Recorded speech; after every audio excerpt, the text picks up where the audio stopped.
So let's talk about where you are, Andrew, right now in this moment. You know, what is like going through your head right now? You've been banned off many social medias. You haven't done a podcast in a while. So what's your thoughts as to like what are your plans now, or like what do you feel about what's happened to you, and what's your moves? Or I mean, I don't expect you to reveal them, but what's your plans? Yeah, so the Matrix attacked me. Yeah. They tried to remove me from social media. They've used their bullets. They used their bullets. I'm still all over social media, so they failed. They failed. What's scary about it, the only thing I will say I don't like about being banned is that you get 3 lives when you attack powerful people. They first ban you and try and shut you up. Secondly, they'll put you in jail for something you didn't do. And thirdly, they'll kill you. So I've used my first life, which is kind of upsetting when you know that next is going to be some false charges. The 2 worst ones. Yeah, and if you survive the false charges, you just die. Jesus. So that's kind of upsetting. But that's kind of upsetting. It is. I like to, it's kind of upsetting. I like to think that people at home know if I ever ended up in a jail cell and the media started printing why, that they'd know it's a pure lie they made it up. Yeah. But that's kind of scary. Outside of that, the ban in and of itself has not. I don't care, bro. It's made no difference to my life. The only thing Instagram was good for was a bunch of chicks, and you know that's all. That's the only thing I used it for. And you have them in. I do okay. You know, I don't need it, so I don't care about any of that stuff. Yeah. I do think the social media companies have made a mistake. I think they're now realizing they've made a mistake. Are they contacting you? I can't say what's happening, but I do believe I will be reinstated. However, it's truly not that important at this time. If I had to martyr my social media accounts to show the world that everything I was saying was true about the Matrix, then it was worth it, right? Yeah. All they did was prove me completely and utterly right. Yeah, you've said it 100 times on different episodes. I'm going to be deleted. They're going to try to silence me. Yeah. I wish someone would make a compilation of all these clips, because you said it like 100 times. Yep, I said it over and over again. They're going to remove me. They're going to ban me. They're going to... I knew exactly what was going to happen, and they proved me completely and utterly right, and it backfired. They tried to put a media spin on the event and convince the world that I'm a bad person, and that has failed. Nobody believes I'm a bad person. 99% of the comments on any of my videos are positive. I'm speaking to people who are now waking up and understanding that the media machine lies. And the only people who truly dislike me are the slave minds. If I ever hear about somebody disliking me, when you ask them why, they don't know. They don't know. Yeah. And that's what's scary. What's scary to me is that there's people out there that have a strong emotional reaction to scenarios, people, or events, and they don't even know why. They just read a headline. But that's the true slave mind. When someone can say a name to you and you're furious and you go, why are you angry? I don't know. Like that shows how programmed you are. They can control his emotions like this. They can control you. Yeah. So anybody who's critically thinking, anybody with a brain. It's a problem. Yeah. So anybody with a brain who can think for themselves likes me, and anybody who hates me is barely sentient. So it's kind of good where now I have a very strong filter. Like, I don't like you. I know you're an idiot. That's fine. Instantly. Instantly, I know you're an idiot.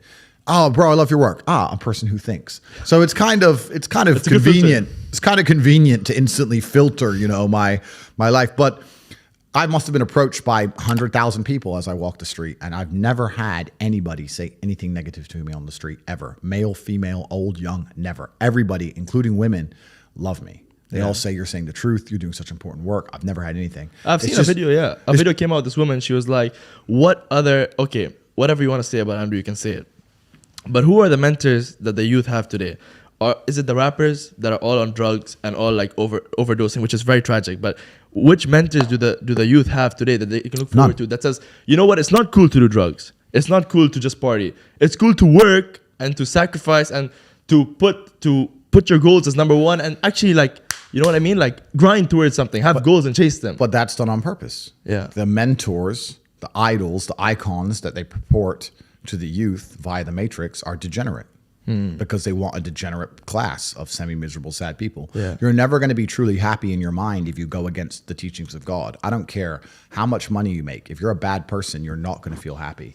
I don't care how much money you make. If you snake people or lie to people or do bad to people, you're never going to feel happy true deep in your heart. True in your heart, we're intrinsically designed to do right and do good. And that's something that God gave us. And when you have that, you understand that that's more important than anything else. So these people who are up here promoting degeneracy, saying, you know, take Percocets and bang girls and drink vodka and you're going to be, you know, going to be great. I drink. I'm not saying I don't drink, but that's not my message, right? Yeah. And those people are never truly happy, and they're trying to purport that and convince people to do the same, so that the whole populace is never truly happy. And like I said, now we go in circles. We've already discussed why they don't want us to be happy. Exactly, So that's why. Do you think the drinking is like an escape of sorts, or? I love alcohol, right? I drink, right? So I'm a drinker, but it's not my message. I don't sit here on a podcast and say, everyone drink. But rappers' message is degeneracy. Drink, crime, rob this guy. Completely. And kill that guy. Completely. And I'm saying that if you live that way, you're never going to be truly happy in your heart. If you want to feel happy inside of yourself, and you want to feel content, and you want to feel stable inside of yourself, you need to live true to God. And I'm not saying you can't drink a little bit of alcohol or not party or not have a little bit of fun, but you have to be a good person. You have to balance life. You have to balance life. You have to be a good person overall. I know I'm a good person. And when the Matrix is trying to convince the world that I'm not, that just proves even further that I'm a good person. The world we now live in today, when the mass media machine is trying to tell you somebody is evil, you can know pretty well that person's probably good, and vice versa. Like, there's a reason they are trying so hard to convince people to ignore their own ears. People listen to my message and go, that's a positive message. And the media machine's going, no, it's not positive. He's bad. They're trying to brainwash you. Yeah. No, honestly, you're right. I'd like to ask you, like, right now, in this moment, are you happy? Is this like the happiest moment you've been in your life? Or can you think back to a time where you were like, this is the happiest moment of my life?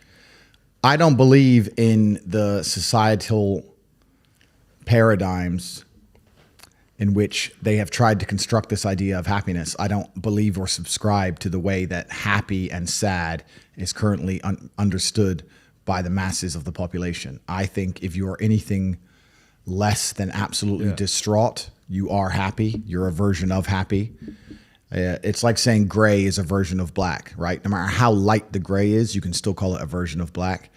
And unless you've gone through an event, which hopefully doesn't happen too often, like the passing of a family member or something that's truly destructive and detrimental to your mindset.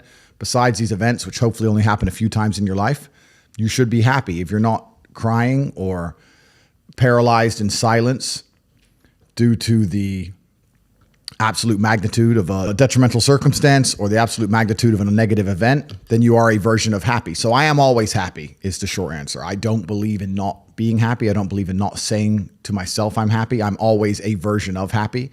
And this idea of chasing happiness and always being concerned and preoccupied with how happy you are is actually the biggest mistake that a lot of people make, I think, in the world today. Especially men who wake up and go, oh, I don't really feel happy, so I need to get happier. And that's how they end up down a hedonistic path of drugs or alcohol or gambling, chasing pleasure. I don't care how I feel. Yeah. I don't care if I feel happy or sad. It doesn't really affect what I do each day. I do the exact same things. I act the exact same way. I don't care. Yeah. I don't put weight to the significance of the emotion. So I always consider myself a happy person, but if I woke up and I was slightly less happy one day than another, it wouldn't affect anything I do, and I wouldn't put any relevance to it. I'm human, and that's life. And so, am I any happier now that I have hundreds of millions of dollars than before I was broke? Yeah. Not really, but I was never unhappy. I'm the same state that I was then that I am now. I have work to do, and I will do it. It's as simple as that.